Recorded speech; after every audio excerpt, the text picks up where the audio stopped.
record, and coffee roasting drum. So yeah, and a hopper if you like as well. So we've got everything here. It's a vinyl record, roaster, it's hot numbers.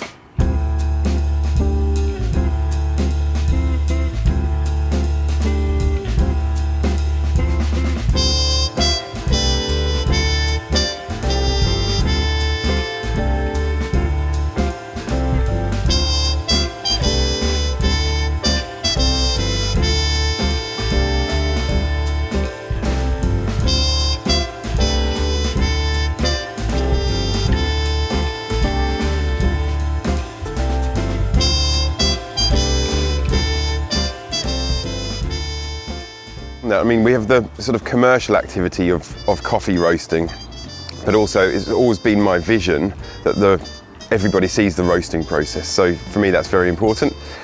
You can roast coffee in lots of different places, but for it to be seen in a nice environment and to build a coffee shop around it, that's my ultimate dream. So I've wanted to create this roastery where everyone can see and get involved in the coffee and know what's behind it.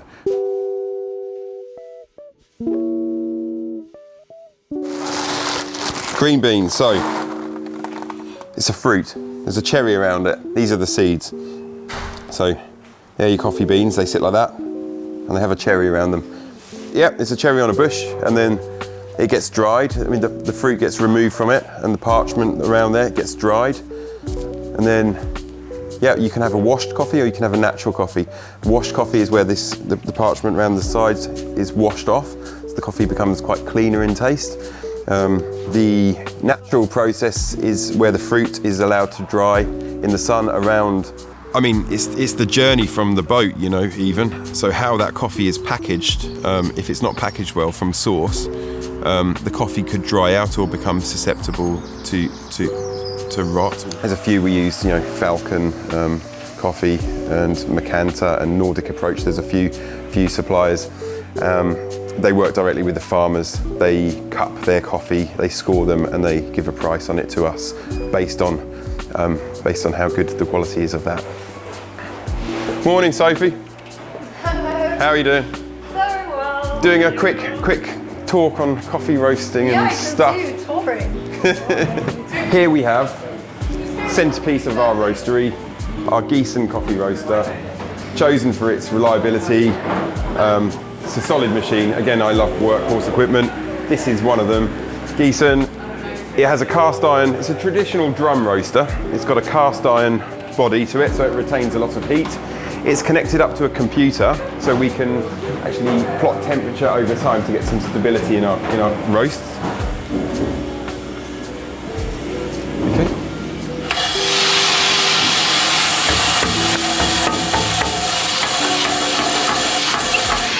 So the beans here, the beans are cooling as we drop them in, and they're gradually going. This is the bean temperature here, and that's our exhaust temperature. It's still quite green at the moment. This is our sample spoon where we can catch the coffee as we're roasting, so we can constantly see it change colour. We are up to 7 minutes. We are cutting the heat. The coffee should be changing colour as we can see now. Got a different colour on there. Got a nice sort of cinnamon colour. You can hear the first crack, good popping noise there. We're just going to develop the roast a bit further. There's a really lively one there. It's got a lovely cinnamon smell. Fantastic. There you go.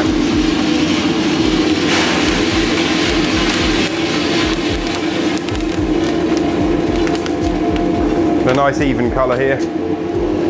Yep, happy with that one.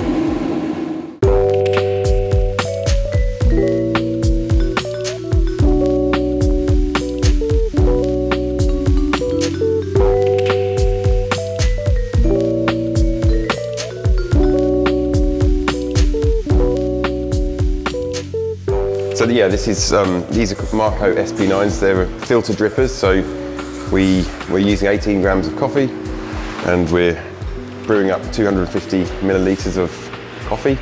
So the nice thing about these is they control the water. So you've got water we're using 93 degrees, water at the bottom, filtered, and it's constantly circulating through the tops here. When you're brewing coffee, you're looking for the oils, extracting the oils out of the coffee. All the particles want to be the same size or as close as possible. There's a particle distribution curve, and you want to try and get these particles as close as you can in size. So when the water's passing through the coffee, it's all even.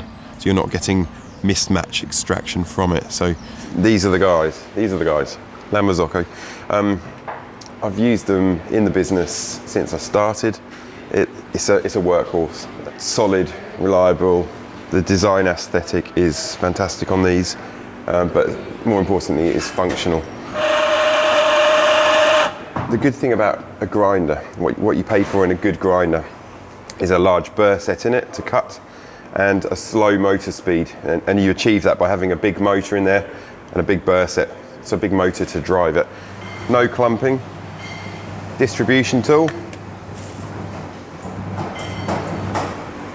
Even coffee.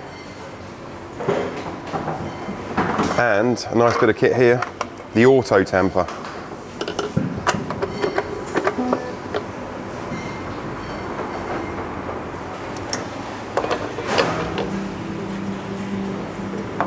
There we go. That's more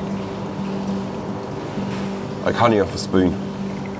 Crema is a sign that the coffee's fresh, so the oils that it's carbon dioxide which is given off as a result of the brew process. It's the gas that's given off.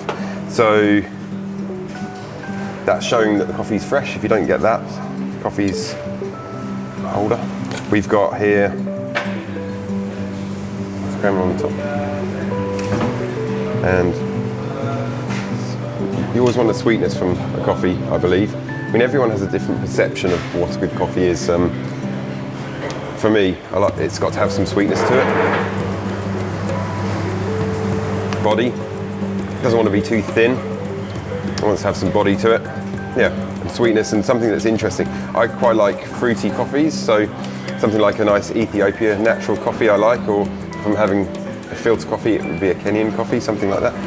But what I love, I mean, I appreciate all the different regions. If I constantly stuck to the same coffee, I'd probably, that would become normal. So I love the fact that it's constantly evolving. It's a seasonal product, and we're fortunate enough to get that from around the world.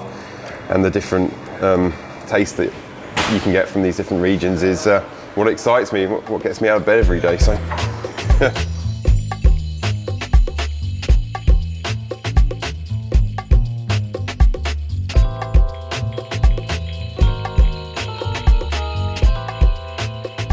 The thing about bread is that it's so simple, yet there's so much to it, and there's so much to learn from it.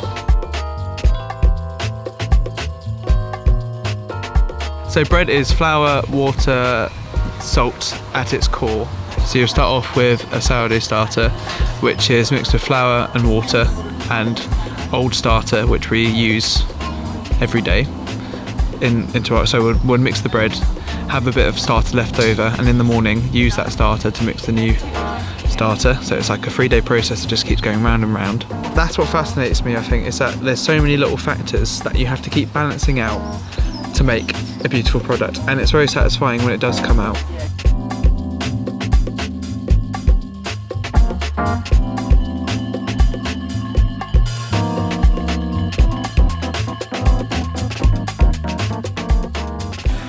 Hot numbers, well, it's always in development. I can't sit still. It's for me, it's I'm still as excited today about this as I was when I first started the business.